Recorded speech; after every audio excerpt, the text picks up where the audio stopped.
Hi guys, welcome back. My name is C.S. Shantanu Mandaria. Welcome you all to the particular subject which is called as insolvency, and this is the open book paper in CS Professional Group 3 new syllabus. So आज हम जब chapter second का part 3 जो है वो start कर रहे हैं. So the name of the chapter is Introduction to Insolvency and Bankruptcy Code, which is in short IBC.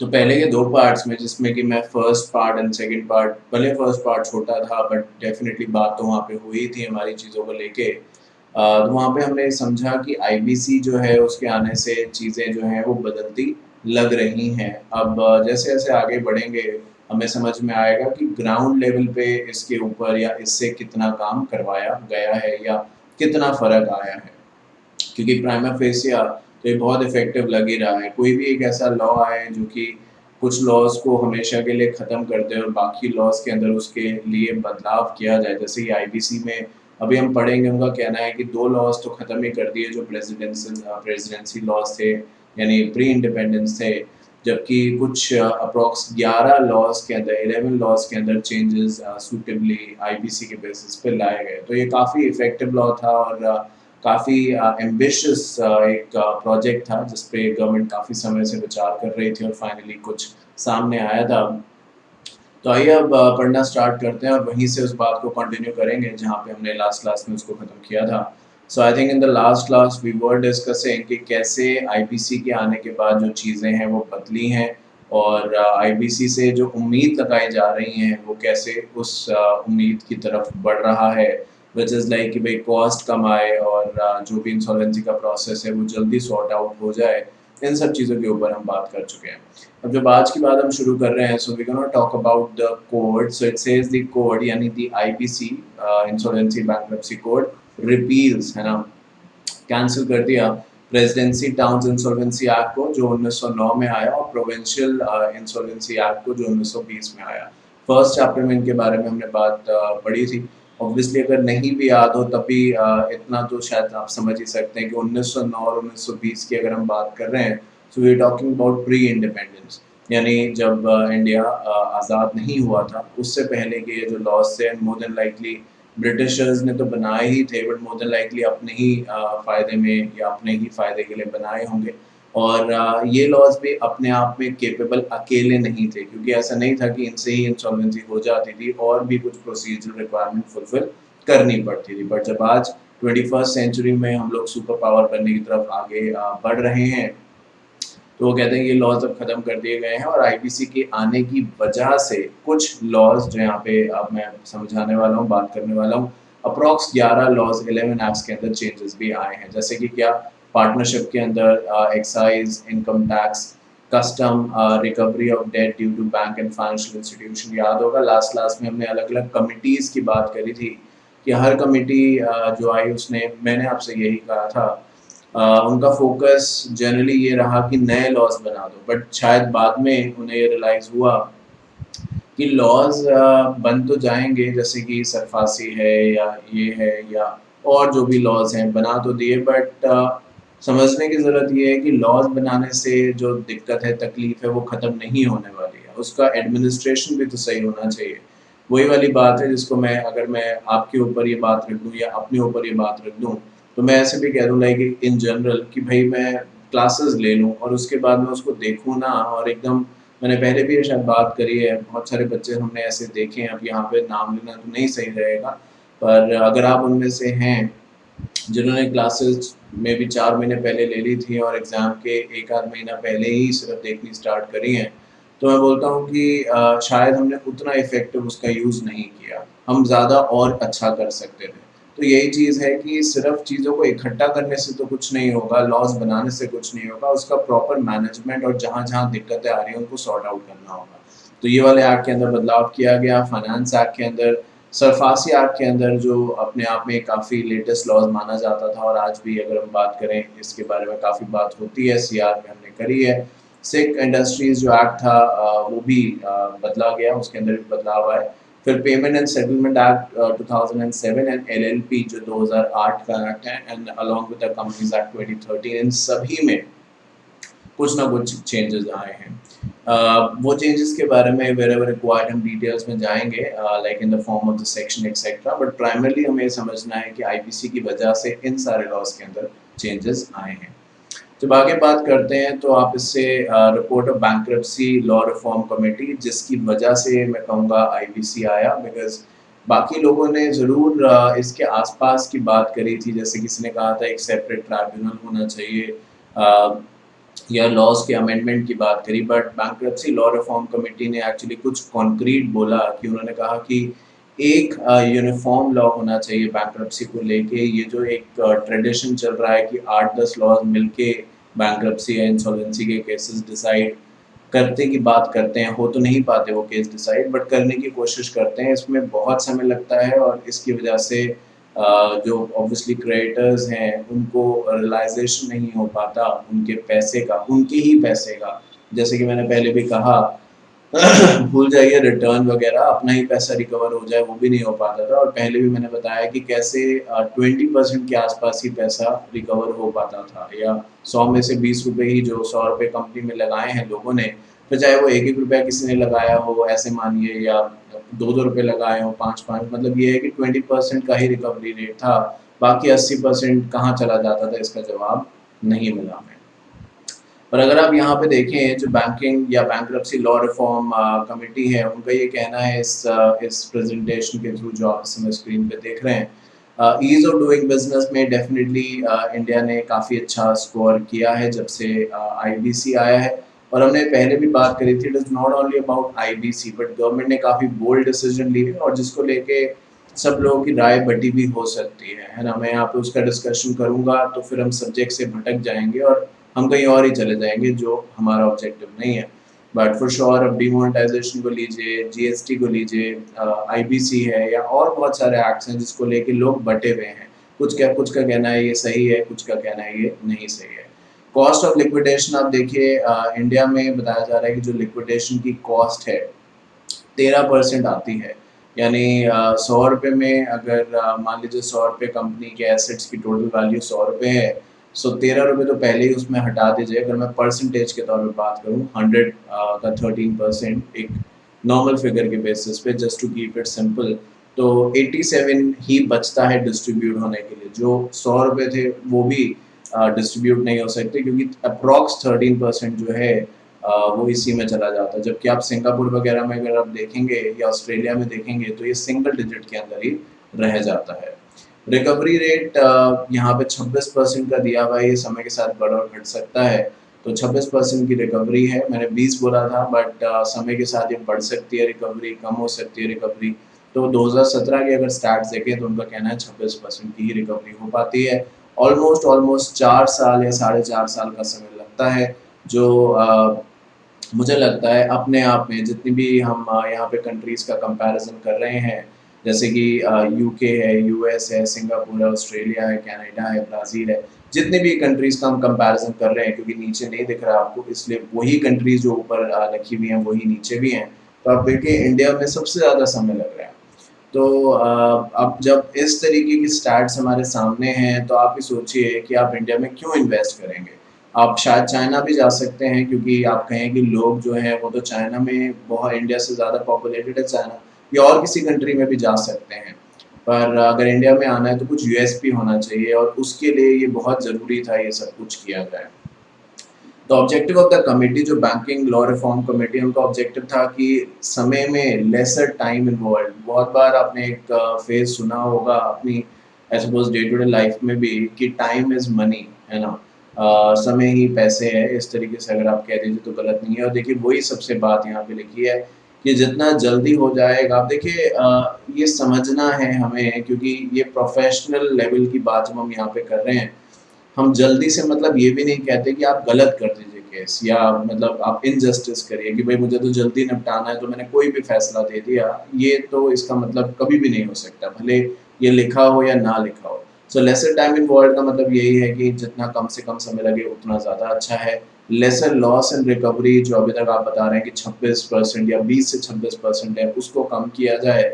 यहाँ पे देखिए ये नहीं कहा गया कि ज़ीरो लॉस एंड रिकवरी, वो तो नहीं हो सकता। आप खुद ही देखिए जिस भी तरीके से आप उस पूरे चार्ट को इंटरप्रेट करें, अगर आप रिकवरी रेट बताइए जो भी आप यहाँ पे देख रहे हैं, या इसके ऊपर जो हम बात कर रहे हैं कॉस्ट ऑफ लिक्विडेशन में, कौन सी ऐसी कंट्री है, बड़ी से बड़ी कंट्री यूके यूएस, ये तो डेवलप कंट्रीज मानी जाती हैं, तो यहाँ पे भी लिक्विडेशन की कुछ कॉस्ट तो आएगी ही आएगी।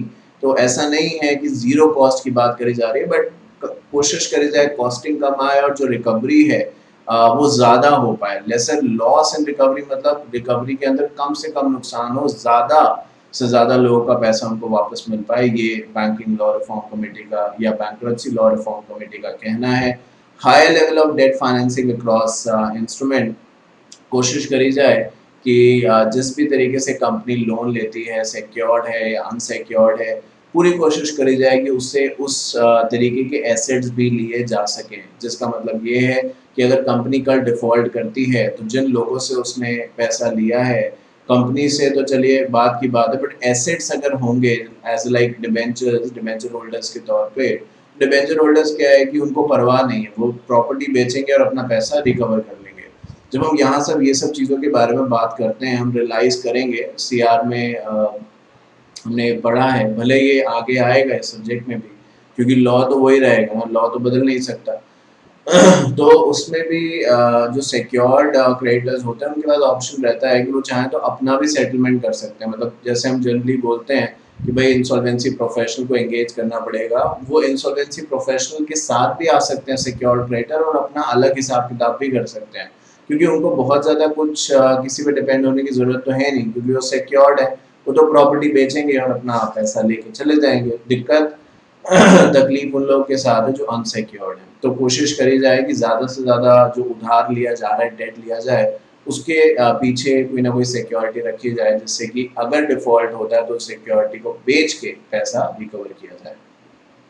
The committee observed that current creditors have limited powers in case the debtor defaults in making the payment. They are able to recover, देखो लिख दिया ना वही वाली बात, 20% of the debt amount on average, which ultimately leads to lending being restricted to few large companies. अब आप देखो ये हर जगह है ना, ऐसा नहीं है कि कोई यहाँ पे अलग बात है।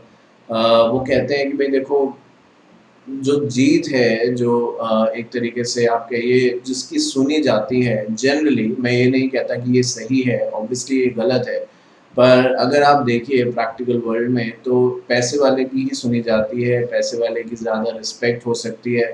और ये ऐसा नहीं कि सिर्फ इंडिया में है, या ऐसा नहीं कि आप या मैं इसको माने या ना माने, but this is a kind of a general philosophy, psychology. तो उन्होंने यही कहा कि जो ये 20%, 100 में से 20% या 20 रुपए भी रिकवर हो पा रहे हैं, ये 20 रुपए किसके होंगे? जो ताकतवर होगा, जो डरा देगा कंपनी को, वही वही पैसा रिकवर कर पाएगा। कोई छोटा मोटा इंसान है जो एक इन्वेस्टर है, थोड़े से पैसे इन्वेस्ट करे हैं, वो तो भूल जाए, क्योंकि सबसे पहले कंपनी किसके पैसे वापस, अगर कंपनी के पास पैसा होगा भी तो वो उसी को वापस करेगी जिससे कुछ वो और अच्छे रिलेशन बना सके। समझ रहे हो आप मेरी बात? तो उनका यही कहना था कि जो 20% की आप रिकवरी की बात भी कर रहे हैं, ऐसा नहीं है कि ये 20% छोटे लोगों का, या जिसको आप कंपनीज एक्ट में बहुत बार स्मॉल शेयर होल्डर्स कहते हैं, ये उनका है। उनका तो हवा ही नहीं लगती कि क्या हुआ क्या नहीं, वो तो ढूंढते रह जाते हैं। शायद मीडिया देखते हैं या कोर्ट्स एडवोकेट से मिलते हैं, वो यही करते रह जाते हैं, बिकॉज उनको तो पता ही नहीं होता कि क्या हुआ। आज से पहले कितनी सारी ऐसी कंपनीज आई, मैंने पहले भी आपको एग्जाम्पल दिया था और समझाया था कि देखिए एक कंपनी आई थी, समय हो गया उस बात को, और फिर आप कब इसको देखते हैं इससे भी बहुत फ़र्क पड़ता है, जिसका नाम था स्पीक एशिया। स्पीक एशिया अकेली कंपनी एक नहीं थी। आप अगर नहीं जानते तो देखिएगा, थोड़ा सर्च करिएगा। एक बेसिक कंसेप्ट इसका ये था कि भाई आपको 1000 रुपये देना है, आपका एनरोलमेंट हो जाता है। आप कहेंगे सर आपको कैसे पता, आपने भी किया था क्या? नहीं, बिल्कुल मैंने ऐसा नहीं किया, बिकॉज़ मुझे पता है कि ये आज नहीं तो कल बंद होनी ही होनी है, इसमें कोई दो राय नहीं है। बट जिन लोगों ने किया उनके एक्सपीरियंस आपको बता रहा हूँ। तो 1000 रुपये आपने दिया और आप एनरोल्ड हो गए, तो आपको एक आईडी वाईडी वो बना के दे देते हैं, उसमें ऐड आते हैं, मतलब एक एक दो दो मिनट के ऐड आते हैं, वो आपको देखने हैं। और उनका ये कंसेप्ट था कि जितने ऐड आप देखोगे पर ऐड आपको 1000 रुपये मिलेगा। तो भाई इससे अच्छा क्या हो सकता है? मतलब पूरे दिन आप लैपटॉप के सामने बैठे रहते हो और सुनते रहते हो एक बंदे को जो टोपी लगा के बोलता रहता है, कुछ नहीं होना है क्या है कुछ नहीं पता है ना। वहाँ तो 2 मिनट के ऐड के 1,000 रुपये मिल रहे हैं, तो क्यों मना करें। और हमारा तो 1,000 रुपये लगा था कॉस्ट ऑफ रजिस्ट्रेशन, इनिशियल 1,000 रुपये मैंने ऐड देखा, मेरे पैसे तो वापस आ गए, अब जो भी है मैं कमाऊंगा ही। कंसेप्ट समझ रहे हो। तो धीरे धीरे धीरे धीरे धीरे धीरे इसका जाल बढ़ता गया, और वो होना भी था क्योंकि इतना कंसेप्ट लिक्रेटिव था। बट एक समय ऐसा आया कि जब नए सब्सक्रिप्शन नहीं मिले, या जो कंपनी का मैनेजमेंट था या जो भी कहिए, उन्होंने अपना हाथ पीछे खींच लिया, भाग गए।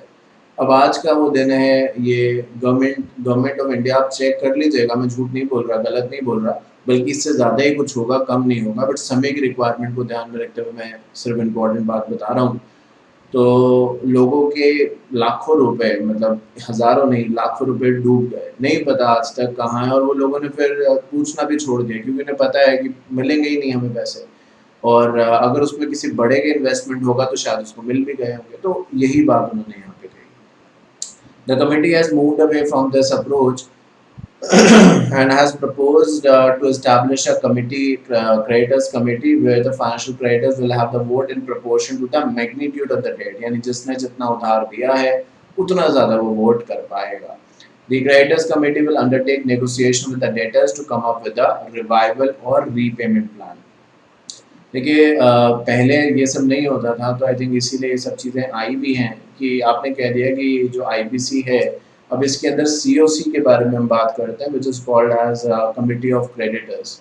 अब कमिटी वर्ड यूज़ किया है, तो ये एक तो नहीं होगा, इसके अंदर काफ़ी सारे क्रेडिटर्स होंगे। और वो क्रेडिटर्स जो हैं वो ये तय करेंगे कि जो डेटर है जिसने पैसा लिया है और अब वो नहीं दे पा रहा है, और इस वजह से यहाँ तक बात पहुँच गई है, तो अब क्या रास्ता है, क्या कोई रास्ता निकल सकता है बातचीत से। जैसे कि फॉर एग्जांपल डेटर ये कह सकता है कि मैं अगले 6 महीने आपको पैसे नहीं दूंगा, बट 7th मंथ से मैं सभी को जो भी पैसा है उसका वट परसेंट, 10%, 15% पर महीने या हर महीने देना शुरू कर दूंगा। ये मैं एग्जाम्पल बता रहा हूँ, हो सकता है वही कह दे मैं 1 साल तक पैसे नहीं दूंगा और उसके बाद देना शुरू करूंगा। तो ये आपस में मिल बैठ के हम बात कर सकते हैं कि क्या रास्ता है, और कोई ज़रूरी नहीं है कि बात बन ही जाए।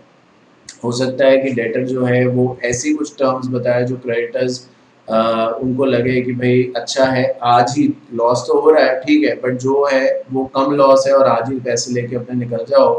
क्योंकि 1 साल तक अगर हम रुके तो कोई भरोसा नहीं है, जिस तरीके से डेटर का ट्रैक रिकॉर्ड रहा है कि 1 साल के बाद ही हमें कुछ भी ना दें। तो वो है अपने आप में एक बहुत बड़ी दिक्कत हो सकती है। तो इसीलिए क्या सही है क्या नहीं, ये कमेटी आपस में मिलती है, डेटर से बातचीत करके so called as resolution plan अगर बन पाता है कि कैसे सिचुएशन से बाहर आया जाए तो बनाया जाता है। और नहीं तो फिर ठीक है, फिर आगे का रास्ता है इंसॉल्वेंसी एंड बैंक्रप्सी। वो इंडिविजुअल के केस में बैंक्रप्सी है, कंपनी के केस में लिक्विडेशन है, तो फिर लिक्विडेट करके जो मिलता है वो लेके अपने घर चले जाओ, यही हो सकता है। अब बात करते हैं कि कोड कैसे डिज़ाइन किया गया। सो देखिए 5 पार्ट्स में ये डिवाइडेड है, जिसमें कि पार्ट 1 में डेफिनेशंस वगैरह हैं, पार्ट 2 जो है वो फास्ट ट्रैक जिसको आप 90 डेज में कवर करने की बात करते हैं, वॉलंटरी वाइंडिंग अप या CIRP मतलब corporate insolvency resolution process. Part 3 जो है वो बात करता है इंडिविजुअल्स और फर्म्स की, तो पार्ट 2 कंपनी में अप्लाई हो जाता है, पार्ट 3 इंडिविजुअल्स एंड पार्टनरशिप पे। पार्ट 4 जो है वो इंटरमीडियरीज जो हैं, जैसे कि IBBI is insolvency and bankruptcy board of India.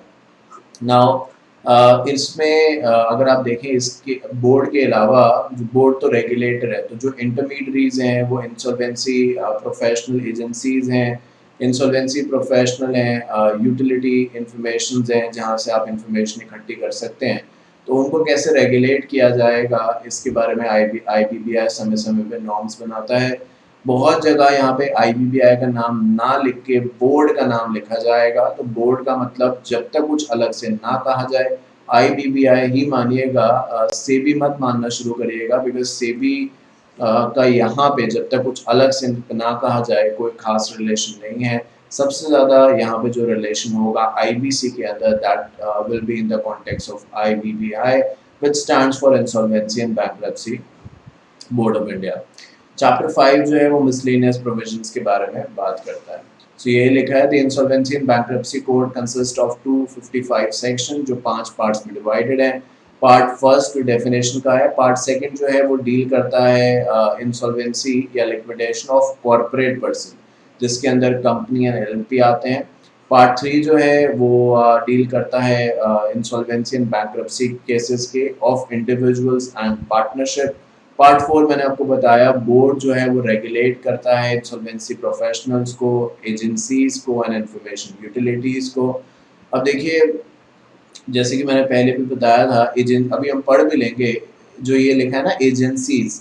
अब एजेंसीज कौन है आज की डेट में? ये एजेंसीज हैं ICSI, ICAI, ICMA, है ना, मतलब कॉस्ट मैनेजमेंट इंस्टीट्यूट, ये सारी एजेंसीज हैं। और अगर आप जो इनका ICSI की तरफ से एग्ज़ाम कंडक्ट कराया जाता है इंसॉल्वेंसी प्रोफेशनल का, आप वो क्लियर कर लेते हैं तो CS तो होना चाहिए आपको, तभी CA या CA से CA में मतलब ये होना ही चाहिए। और उसके बाद वो एडिशनल एग्ज़ाम है जो आप दे के इंसॉल्वेंसी प्रोफेशनल के तरीके से अपने आप को एनरोल करा सकते हैं।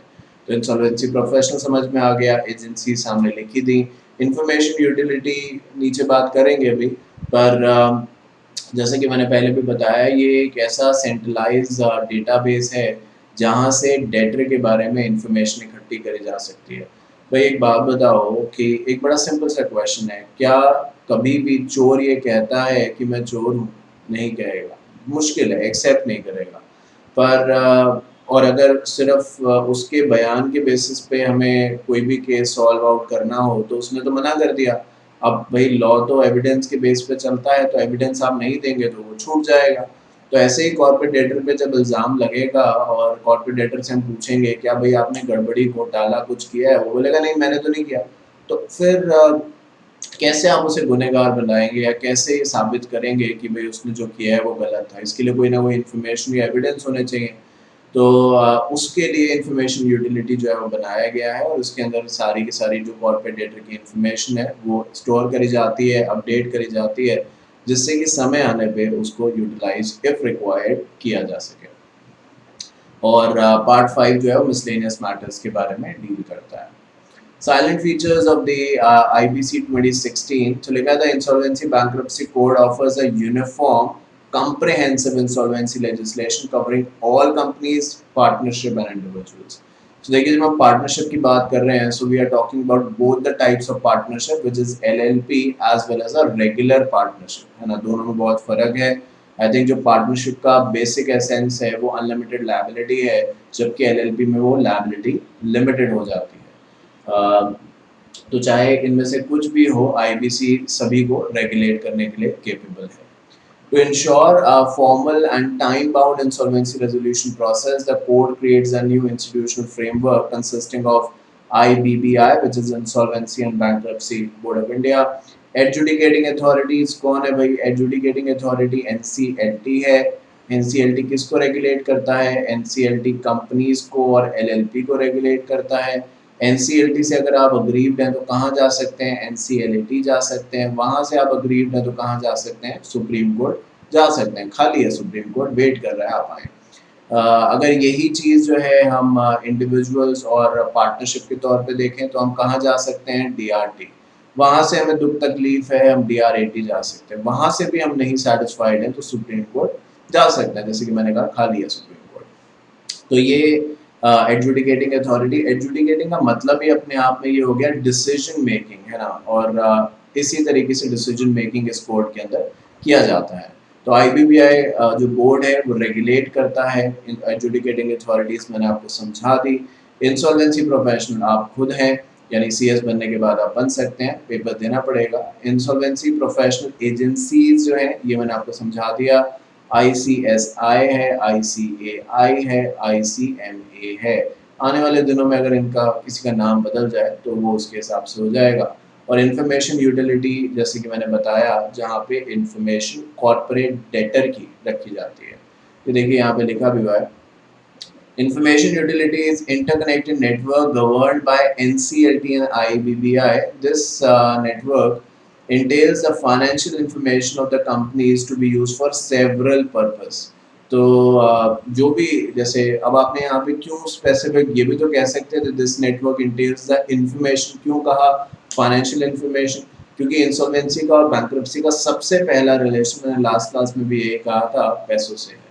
अब वो फाइनेंशियल अगर है तो पता होना चाहिए ना, कंपनी जो कह रही है कि हम लॉस में जा रहे हैं, हमारे पास कुछ बचा नहीं है, क्या सच में ऐसा है या झूठ बोल रही है? तो इंफॉर्मेशन यूटिलिटी ये सारी इंफॉर्मेशन को इकट्ठा करता है और समय आने पे इसका यूटिलाइजेशन किया जाता है। मेरे हिसाब से उन्होंने तो यहाँ पे बात खत्म कर दी, बट मेरे हिसाब से देखिए पब्लिक डोमेन से ही तो इन्फॉर्मेशन इकट्ठी करी जाती होगी। ये कहाँ से लाते होंगे इन्फॉर्मेशन? पब्लिक डोमेन से ही तो लेते होंगे। अपने घर में थोड़े बनाएंगे किसी कंपनी की कोई इन्फॉर्मेशन, पब्लिक डोमेन से ही इन्फॉर्मेशन ली जाती है। पर अगर आज मुझे एक टॉपिक के बारे में सर्च करना है तो मुझे बहुत समय लगेगा उसके बारे में सर्च करने में, और शायद मुझे ज़्यादा लोग भी एम्प्लॉय करने पड़े।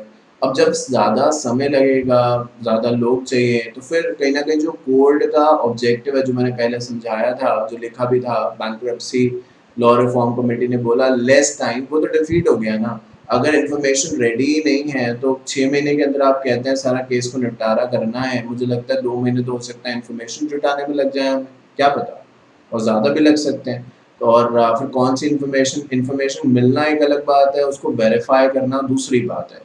तो इसीलिए गवर्नमेंट ने ये एक आपको हेड स्टार्ट दिया है। हेड स्टार्ट का मतलब आधा काम अपने आप से ही उन्होंने कर दिया कि इन्फॉर्मेशन यूटिलिटी बना दिया। इसका मतलब ये है कि सारी इन्फॉर्मेशन आप यहाँ से लीजिए, और जो इन्फॉर्मेशन यहाँ से दी जाएगी वो 100% ट्रू होगी, वेरीफाइड होगी, चेक्ड होगी। तो किसी को उस पर डाउट नहीं होगा कि इन्फॉर्मेशन कहाँ से आई है, ये सही है या गलत है, गवर्नमेंट की वेरीफाइड वो इन्फॉर्मेशन है। तो ये इसका मतलब है।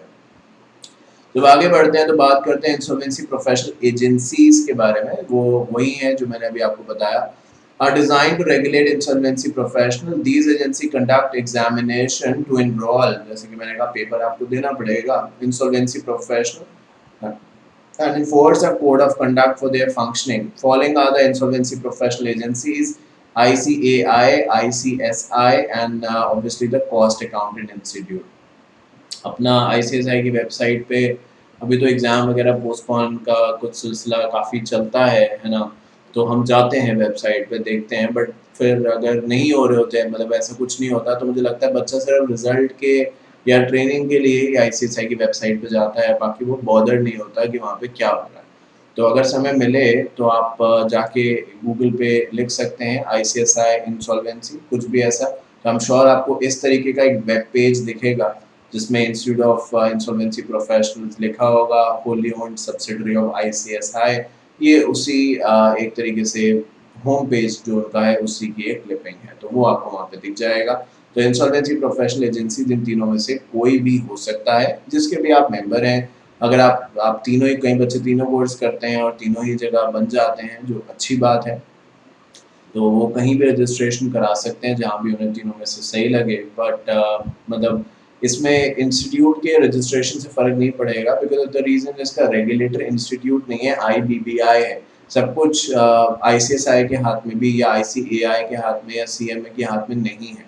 वो सिर्फ आपको गाइडलाइंस देंगे, पेपर कंडक्ट कराएंगे, बट उनको भी, यानी इन तीनों बॉडीज़ को भी IBBI की बात ही माननी पड़ेगी।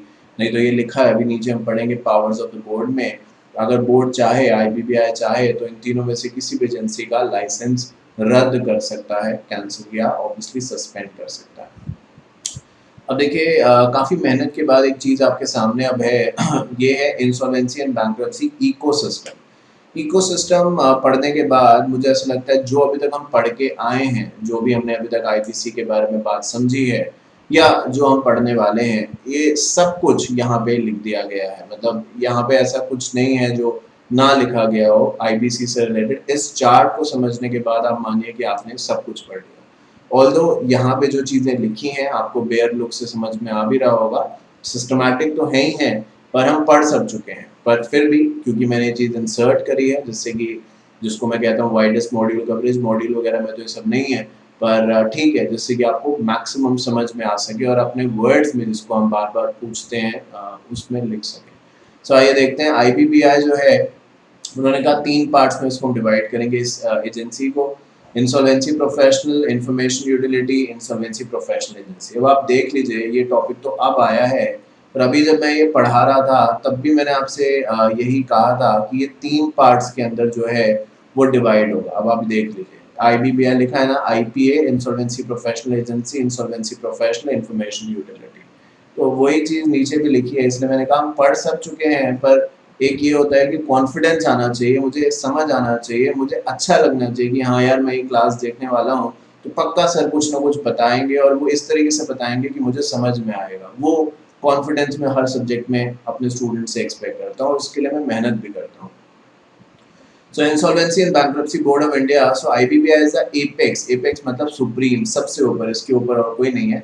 Body governing IBC, it is setting up the necessary infrastructure and insolvency professionals and information utilities. So सारा का सारा IBBI के हाथ में ही है, जैसे कि मैंने अभी आपसे कहा कि किस ICSI, ICAI और CMA को इन्होंने जैसे एजेंसी या इंसॉल्वेंसी प्रोफेशनल एजेंसी बनाया है, आने वाले समय में हो सकता है किसी और को भी बना दें, इनमें से किसी को खत्म कर दें या इनके रोल्स बढ़ा दें, कम कर दें, वो सब कुछ IBPI के ऊपर होगा। इंसॉल्वेंसी प्रोफेशनल जो है लिखा है कि are licence professional registered with IBPI who act as a resolution professional, liquidator, bankruptcy trustee. तो जो इंसॉल्वेंसी प्रोफेशनल की बेसिक प्रोफाइल है, नाम से समझ में आ रहा है, वो इंसॉल्वेंसी में आपकी हेल्प करेंगे। अब आप ये समझिए कि कैसे ये हमारे लिए एक अच्छी अपॉर्चुनिटी है। भाई एक बार आपको इंसॉल्वेंसी प्रोफेशनल अपॉइंट कर लिया गया, ये ठीक है कि चलिए इंटरिम इंसॉल्वेंसी प्रोफेशनल से शुरुआत करिए, फिर रेजोल्यूशन प्रोफेशनल अपॉइंट कर लिया गया। अब अगर COC कमिटी ऑफ क्रेडिटर्स नहीं मानते हैं रेजोल्यूशन प्लान के लिए, नहीं अग्रीड होता, वो कहते हैं कि नहीं भाई इंसॉल्वेंसी से बात नहीं बनेगी, हमें तो अब एसेट्स बेचने हैं, तो फिर उस समय जो आपकी पोजीशन होगी वो आप लिक्विडेटर बन जाएंगे। तो अभी तक आप क्या थे, अभी तक आप इंसॉल्वेंसी में उनकी हेल्प कर रहे थे, पर जब नहीं मान रहे क्रेडिटर्स इंसॉल्वेंसी के लिए, यानी थोड़ा थोड़ा पैसा मिल जाए या कोई बीच का रास्ता निकल जाए, वो नहीं मान रहे, कहते हैं नहीं कंपनी को बंद ही करना है, एसेट्स बेचना स्टार्ट करिए। तो आप फिर जो CA है या CS है, जो CMA है, जो भी इस कैपेसिटी में काम कर रहा है, फिर उसके लिए एक और अपॉर्चुनिटी हो गई कि पहले तो उसने इस तरीके से कमाया, अर्न किया कि वो इंसॉल्वेंसी प्रोफेशनल बना। अब जब वो नहीं माने, COC नहीं माने, तो वही इंसॉल्वेंसी प्रोफेशनल क्या बन गया, वो आपकी बैंक्रप्सी में हेल्प कर रहा है, तो लिक्विडेटर का रोल भी वो कर रहा है प्ले।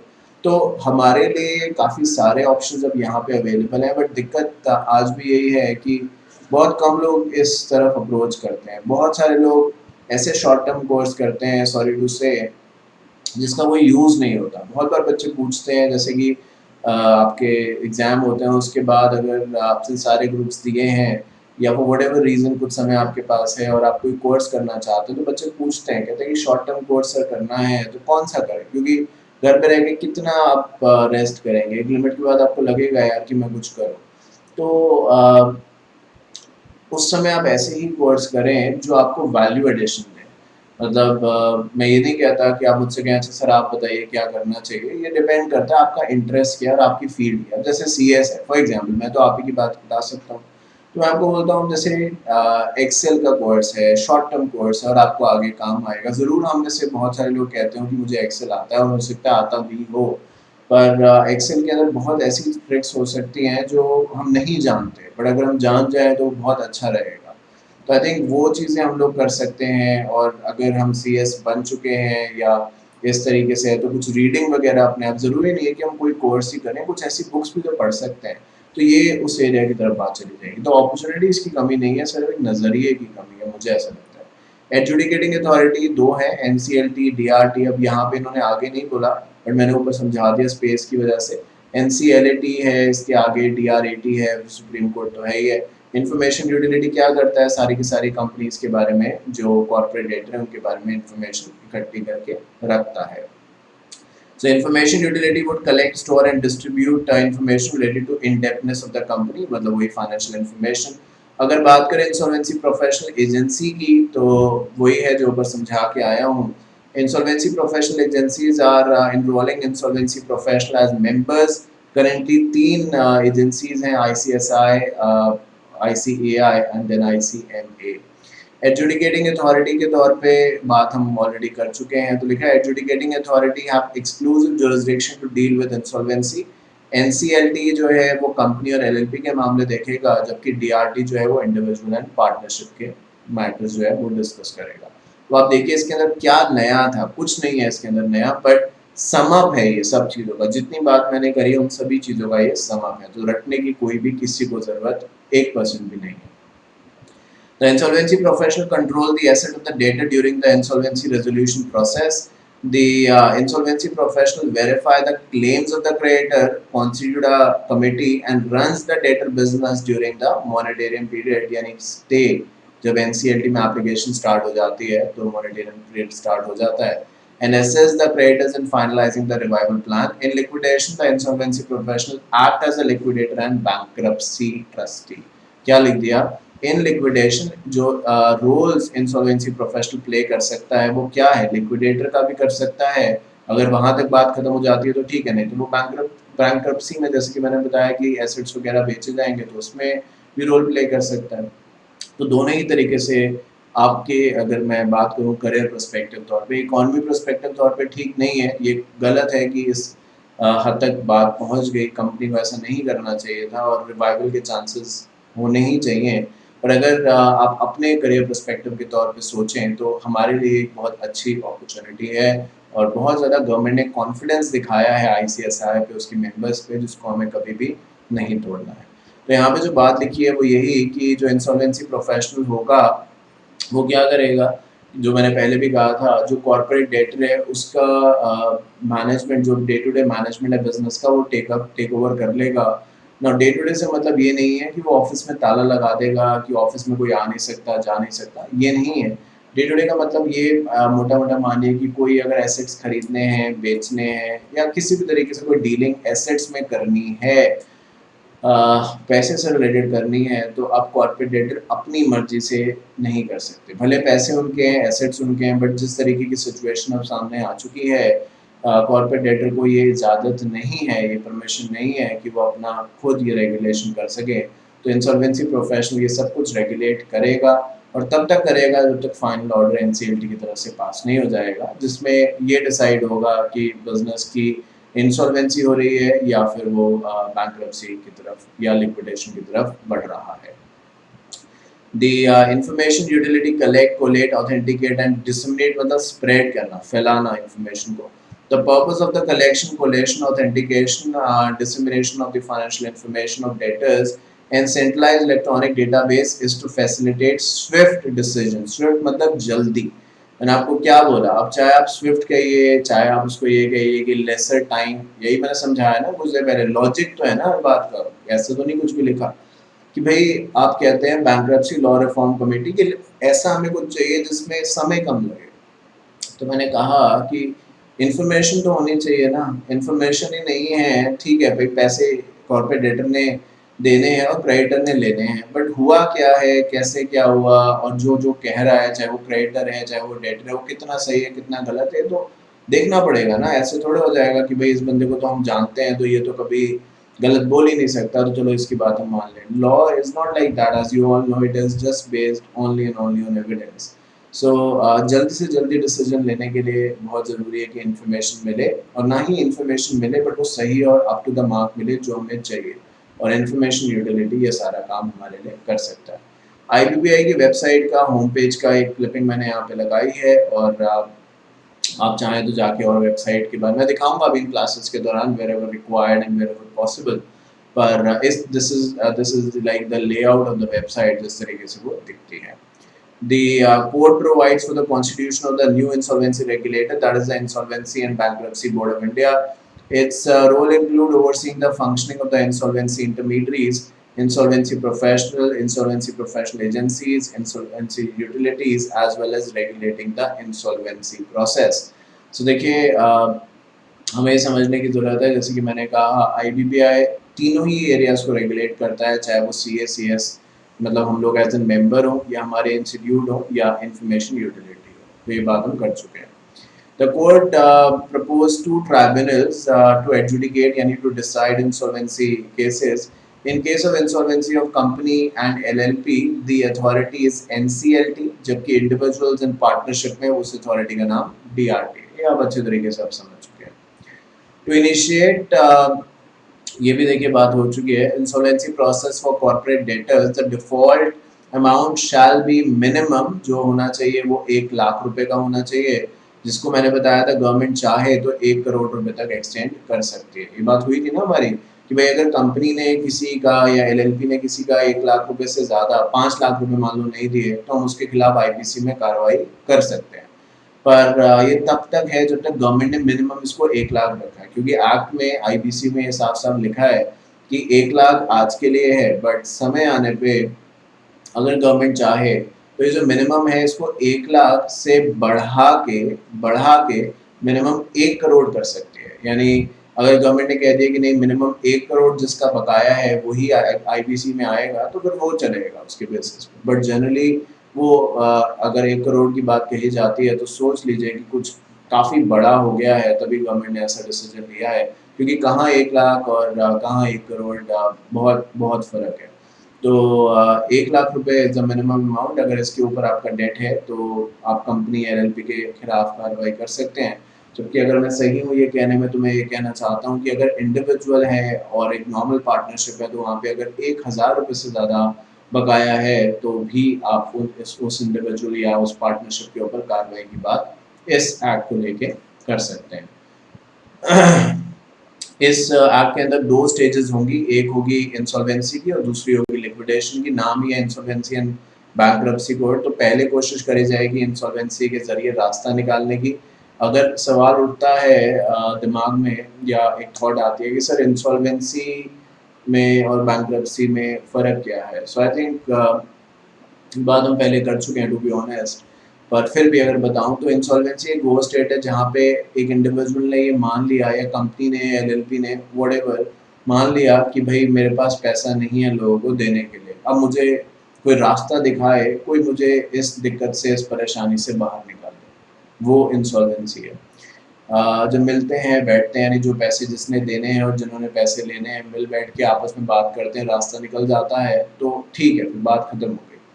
पर अगर सिचुएशन इतनी ख़राब हो चुकी है कि अब कोई रास्ता निकल ही नहीं सकता, काफ़ी सारी बातचीत हो चुकी है between the corporate debtor and the creditor, but कोई रास्ता निकलने को तैयार नहीं है। कोई चीज़ें ऐसी हैं जो डेटर नहीं मानता, कोई चीज़ें ऐसी हैं जो क्रेडिटर नहीं मानता, तो इंसॉल्वेंसी की जगह हम उसको बैंक्रप्सी या यूँ कह लीजिए लिक्विडेशन का नाम देंगे। इंडिविजुअल के केस में वो बैंक्रप्सी कही जाती है, कंपनी के केस में वो लिक्विडेशन कहा जाता है। विच मीन्स कि ठीक है, अब नहीं हो सकता तो ठीक है, नहीं हो सकता, रास्ता नहीं निकल सकता, it is okay. Now let's try and sell off the assets of the company. तो कंपनी के एसेट्स की बिकवाली करी जाएगी और जो पैसा आएगा फिर लोगों में प्रोपोर्शनेट तौर पे डिस्ट्रीब्यूट कर, और रास्ता ही क्या है, प्रोपोर्शनेट तौर पे डिस्ट्रीब्यूट कर दिया जाएगा। अब इसमें एक नया, तो 2 प्रोसेस तो है ही हैं which is insolvency and liquidation, but एक फ्रेश स्टार्ट के बारे में भी बात करी गई है। बहुत बार अपनी लाइफ में भी देखिए कि हमें नई शुरुआत करनी पड़ती है बहुत सारी चीज़ों के लिए, तो उसको लेके भी यहाँ पे बात करी गई, बट उसका अमाउंट काफ़ी कम है और कंडीशंस भी हैं उसमें। The code provides a fresh start process for individuals under which they will be eligible for a debt waiver up to 35,000. The individual will be eligible for the waiver subject to certain limit prescribed under the code. तो इसका मतलब ये है, वैसे हम बात आगे करेंगे, बट क्योंकि ये बात यहाँ पे लिखी है तो थोड़ा समझा दूँ कि ऐसा कोई भी इंसान मान लीजिए जिसका जो डेट है, उधार है जिस पे, वो 35,000 से कम का है या 35,000 तक का है, तो उसको वो पैसा ऐसे कह दीजिए जो गवर्नमेंट होगी वो उसका वेव ऑफ करवा देगी वो 35,000 रुपये, और उसको दोबारा से मौका दिया जाएगा कि वो एक बार फिर से अपना बिजनेस स्टार्ट करे। सो एक ये ऐसा प्रोसेस है बेसिकली जहाँ पे हम एनकरेज कर रहे हैं कि अगर किसी से थोड़ी भी गलती हो गई है तो घबराए नहीं, वो आगे आए, जो कि बहुत ज़रूरी है। क्योंकि ऐसा कब आपने सुना है कि बिजनेस में हमेशा प्रॉफिट ही होता है या स्टार्टिंग में प्रॉफिट होता है? ऑब्वियसली लॉस होता है स्टार्टिंग में, फिर वो कहीं ब्रेक इवन पे आता है, which means no profit no loss, तो कहीं जाके वो प्रॉफिट की तरफ बढ़ता है। तो अगर 35,000 रुपये तक का डेट है तो on the reasonable cost being shown, अब ये भी तो नहीं होगा ना इसका मतलब कि भाई एक बार गवर्नमेंट ने वेव ऑफ करा दिया, फिर हम 6 महीने के बाद पहुंच गए कि सर फिर से मेरा डेट हो गया, ऐसे थोड़े होगा। तो यही थोड़े वो करेंगे। तो उनका ये कहना है कि अगर एक आध बार किसी के साथ ये होता है कि भाई 35,000 रुपये तक का डेट है वो नहीं दे पा रहा है, तो ठीक है, फिर उसको गवर्नमेंट जो है वेव ऑफ करा सकती है और एक नई शुरुआत, जिसको आप कहते हैं फ्रेश स्टार्ट, करने का मौका दे सकती है। The code does not allow the following person to make an application to initiate the corporate insolvency या resolution process। तो इन लोगों के लिए ये process के rules नहीं चलेंगे। कौन कौन? अ कॉर्पोरेट डेटर ऑलरेडी या अंडरगोइंग अ कॉर्पोरेट इंसॉल्वेंसी, जो ऑलरेडी भाई इस इंसॉल्वेंसी प्रोसेस से गुजर रहा है उसको दोबारा से थोड़े आप इस प्रोसेस के अंदर ला सकते हैं। A corporate debtor having completed insolvency process 12 months preceding the date of making the application। तो एक बार अगर सेकंड पॉइंट जो है वो कहता है कि एक बार कॉर्पोरेट डेटर की ऑलरेडी इस आप ऐसे कह दीजिए कोड के बेसिस पे या इस इंसॉल्वेंसी रेजोल्यूशन प्रोसेस के बेसिस पे पूरी बात सुनी जा चुकी है और अभी 12 महीने से कम हुए हैं, अगर ऐसा हो गया 15 महीने हो गए हैं तो वो दोबारा अप्लाई कर सकता है एक बार, पर अभी 12 महीने भी पूरे नहीं हुए हैं बीते हुए, तो मान लीजिए जो इंसॉल्वेंसी प्रोसेस थी वो 30 जून 2020 को खत्म होगी, ठीक है। अब वो ये कहते हैं कि एटलीस्ट 12 महीने बाद आप दोबारा से इस कोड का यूज कर सकते हैं और दोबारा से इसके अंदर आ सकते हैं और मतलब एनसीएलटी और डीआरटी एज अ केस में भी आपकी हेल्प करेगा इस प्रोसेस को आगे बढ़ाने में। बट अगर अभी इंसॉल्वेंसी प्रोसेस आपका खत्म हुए हुए 6, 8, 10 महीने हुए हैं, 12 महीने से ज़्यादा नहीं हुए हैं, तो दोबारा से आप इस प्रोसेस को विद इन 12 मंथ्स नहीं यूज़ कर सकते। कोई भी कॉर्पोरेट डेटर या फाइनेंशियल क्रेडिटर जिसने जो प्लान्स वगैरह सजेस्ट किए गए थे उसका वोलेशन किया है, या फिर कोई भी कॉर्पोरेट डेटर जिसके लिए ऑलरेडी लिक्विडेशन का ऑर्डर दिया जा चुका है, क्योंकि अगर लिक्विडेशन हो भाई, इंसॉल्वेंसी एक स्टेट है जो पहले है, लिक्विडेशन उसके बाद है। क्या कोई ऐसे कर सकता है आप में से मुझ में से कि पहले कोई सीएस का प्रोफेशनल कर ले फिर वो फाउंडेशन करे? ऐसा तो नहीं होगा। एक सेट ऑफ पैटर्न है कि भाई पहले आपने फाउंडेशन करना है, इन नॉर्मल मैं एग्जामिशन की बात नहीं कर रहा, और फिर एग्जीक्यूटिव है और उसके बाद प्रोफेशनल है। तो अगर ऑलरेडी कोई लिक्विडेशन में जा चुकी है कंपनी, फिर मतलब फिर इंसॉल्वेंसी का मैटर ही कहाँ से आ सकता है भाई? इंसॉल्वेंसी के बाद लिक्विडेशन है, लिक्विडेशन के बाद तो एंड है, वो खत्म है, वो वापस अनडू जिसको हम बोलते हैं कंट्रोल जेड कीबोर्ड में, वैसा कुछ नहीं है। द कोड उसके बाद लिखा है make significant changes in the priority of the claim of distribution of liquidation. In case of liquidation the assets will be distributed in the following order. मैंने लास्ट क्लास में भी आपसे बात करी थी और उस समय भी कहा था कि हम बात करेंगे, और अब ये समय आ चुका है कि हम इस बात को समझें कि जो भी पैसा आएगा कंपनी के एसेट्स बेचने के बाद उसको कैसे डिवाइड किया जाएगा। सबसे पहले किसकी फीस दी जाएगी? इंसॉल्वेंसी प्रोफेशनल की जो भी फीस है, और उसके अलावा अगर उन्होंने कोई आउट ऑफ पॉकेट एक्सपेंस किया है तो उसकी भी फीस वो रिकवर कर लेंगे। Workman dues for preceding 24 months and secured creditors. तो सबसे पहले जो इंसॉल्वेंसी प्रोफेशनल है उनकी फीस, जो उनकी खुद की एक चीज़ होती है प्रोफेशनल फीस और एक होता है out of pocket expense. So audit वगैरह पे आप जाएंगे सेक्रेटरियल ऑडिट में, या आप में से अगर कोई सीए के बच्चे भी हैं या सीए हैं, आपने मुझे बताई थी ये बात, मुझे अभी नाम नहीं याद है, तो आपको ये पता होगा कि भाई जैसे अगर आपका जो प्रिंसिपल है, सीए में प्रिंसिपल कहते हैं ना, तो वो भेजता है ऑडिट वगैरह के लिए कहीं, तो फिर आउट ऑफ पॉकेट एक्सपेंस जो होते हैं वो आपको मिलते हैं, और वो भी जो सीए है वो आपको देता है और वो फिर क्लाइंट से उस चीज़ का पैसा लेता है। फ़र्क भी हो सकता है but this is the way, the normal way. तो सबसे पहले इंसॉल्वेंसी प्रोफेशनल अपनी फीस लेगा, उसके बाद आउट ऑफ पॉकेट एक्सपेंस जो है, जो अगर बचेगा पैसा जो सिक्योर्ड क्रेडिटर्स में और जो वर्कमैन है उनमें डिस्ट्रीब्यूट किया जाएगा, जो एम्प्लॉयज़ हैं उनकी सैलरीज दी जाएंगी, अनसिक्योर्ड क्रेडिटर्स फिर उन तक बात पहुंचेगी। और देखिए गवर्नमेंट ने अपने आप को आखिरी या सेकंड लास्ट पॉइंट पे रखा है, फिफ्थ पॉइंट पे गवर्नमेंट है, और उसके बाद कोई भी और रिमेनिंग डेट है वो पे होगा, और आखिरी में शेयर होल्डर्स आएंगे। तो अब इससे आइडिया लगा लीजिए कि शेयर होल्डर्स को ऑलमोस्ट ना के बराबर ही कुछ मिलेगा, अगर मिलेगा तो। सबसे पहले पूरा पैसा इंसॉल्वेंसी प्रोफेशनल वो तो ले ही लेगा, और उसके बाद सिक्योर्ड क्रेडिटर्स को इसलिए हमने पहले रख दिया क्योंकि आप उन्हें रोक ही नहीं सकते, वो तो भाई एसेट्स बेच के भी पैसा ले लेंगे। उसके बाद वर्कमैन के ड्यूज़ हैं और एम्प्लॉयज़ की वेजेस हैं, फिर आपके आ जाते हैं अनसिक्योर्ड क्रेडिटर्स, फिर गवर्नमेंट आ जाती है, गवर्नमेंट के कोई टैक्सेस आउटस्टैंडिंग है, बिजली का बिल आउटस्टैंडिंग, जो भी है गवर्नमेंट के टैक्सेस म्यूनिसिपैलिटी के, वो सब रिकवर होंगे।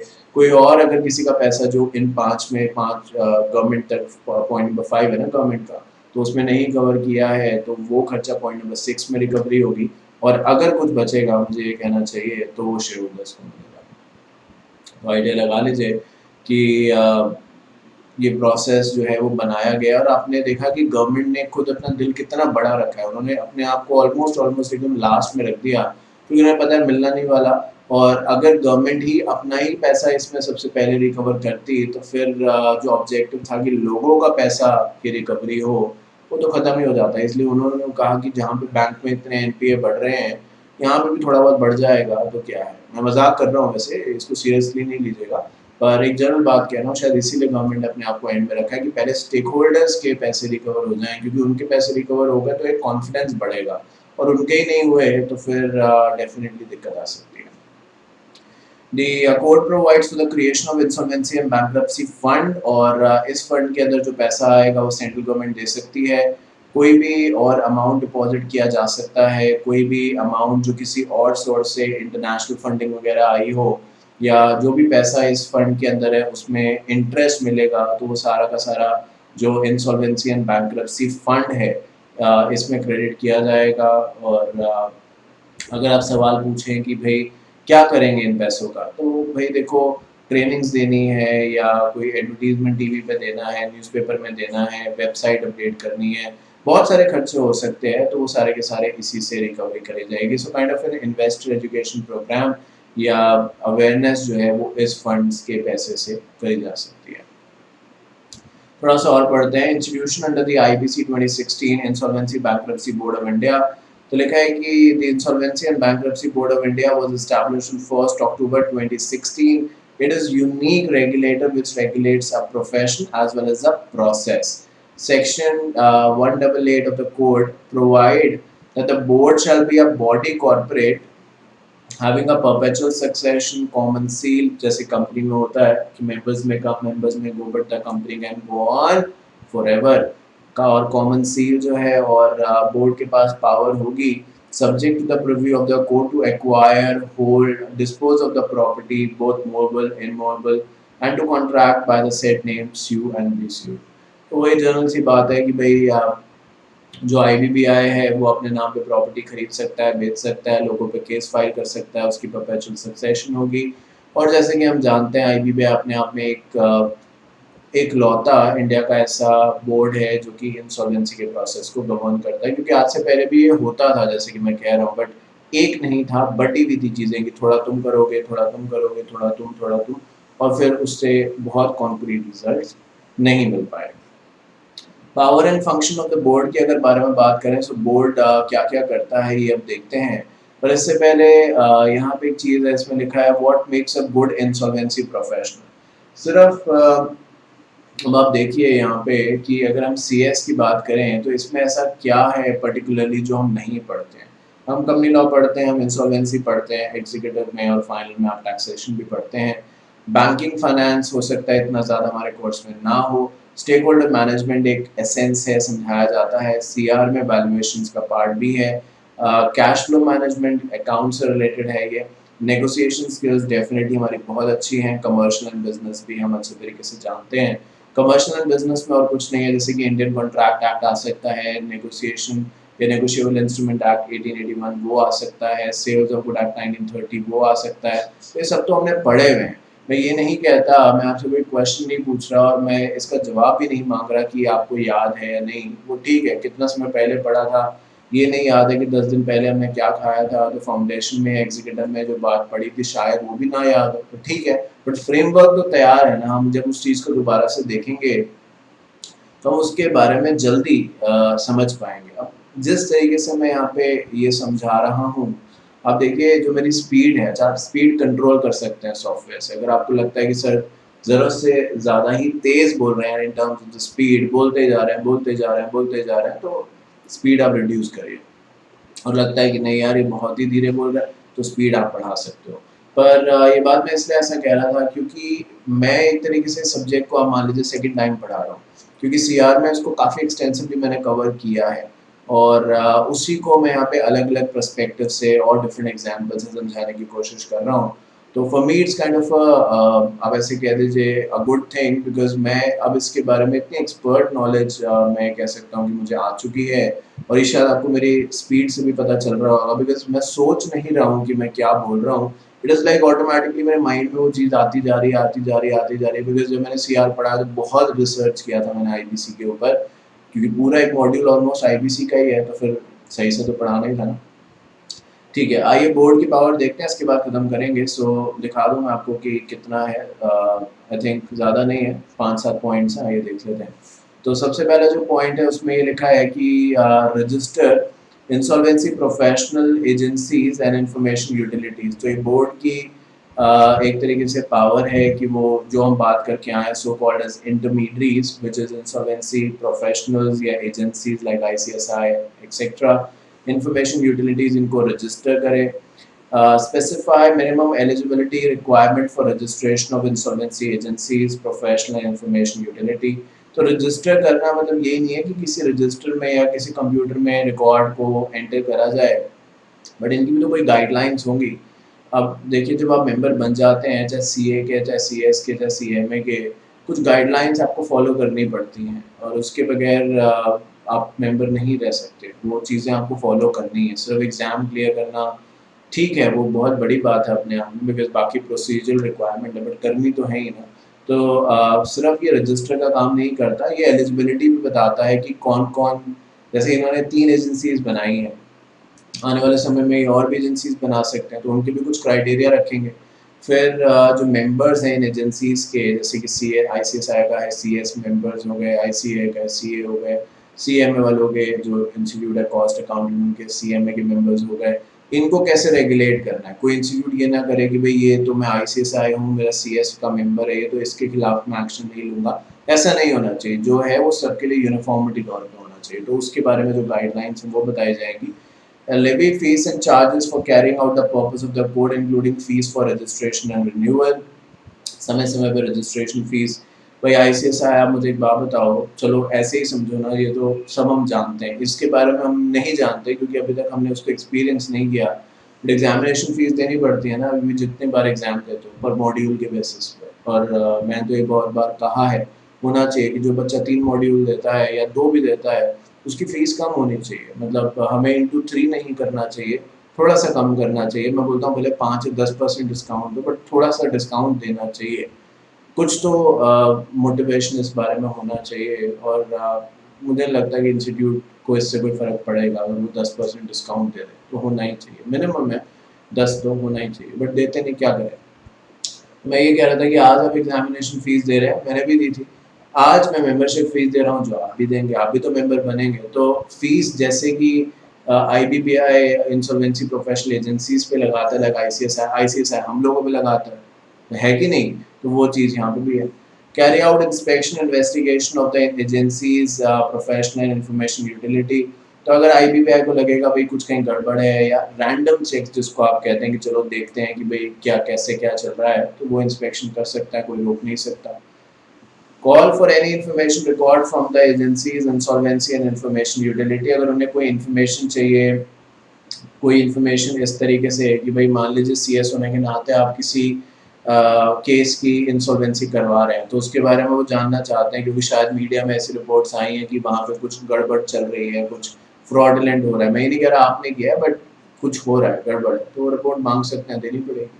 Collect and maintain record related to insolvency. अब किस इंस्टीट्यूट के कितने मेंबर्स जो हैं वो हैं, उनमें से कितने मेंबर्स जो हैं अपने आप को इंसॉल्वेंसी प्रोफेशनल में रजिस्टर कराएं, उनमें से कितने मेंबर्स ने 1 साल के अंदर कितने केस किए हैं, उन केसेस के अंदर ज़्यादातर क्या हुआ है, क्या इंसॉल्वेंसी से मामला सिमट गया है या लिक्विडेशन हुआ है, और लिक्विडेशन हुआ है तो कितने समय में. ये सब डेटा इकट्ठा करा जाएगा. Promote transparency, issue guidelines for insolvency agencies, insolvency professionals and utilities. Make regulations, guidelines on the matter relating to insolvency, bankruptcy as may be required under this code, including mechanism for the time-bound disposal of the assets of the corporate debtor. तो यही नहीं है कि हमें 180 दिन में ख़त्म करना है, बट उसको सही तरीके से ख़त्म करना है. सब ने अपना अपना रोल जो है वो सही तरीके से निभाया हो, ये भी आईबीपीआई देखेगा. चाहे वो आप हो यानी इंसॉल्वेंसी प्रोफेशनल हो, इंसॉल्वेंसी प्रोफेशनल एजेंसी हो, या इंफॉर्मेशन यूटिलिटी हो. अब इंफॉर्मेशन यूटिलिटी जो है उसका काम है इंफॉर्मेशन देना, और अगर वो इंफॉर्मेशन गलत दे रही है या समय ज़्यादा लग रहा है तो फिर ये भी तो पूरे प्रोसेस को डिले कर रहा है ना.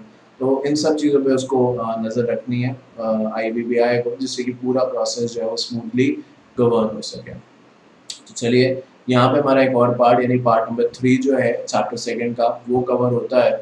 और मैं फिर से आपसे मिलूँगा बहुत ही जल्दी पार्ट 4 के साथ, और इस चैप्टर को आगे बढ़ाएंगे.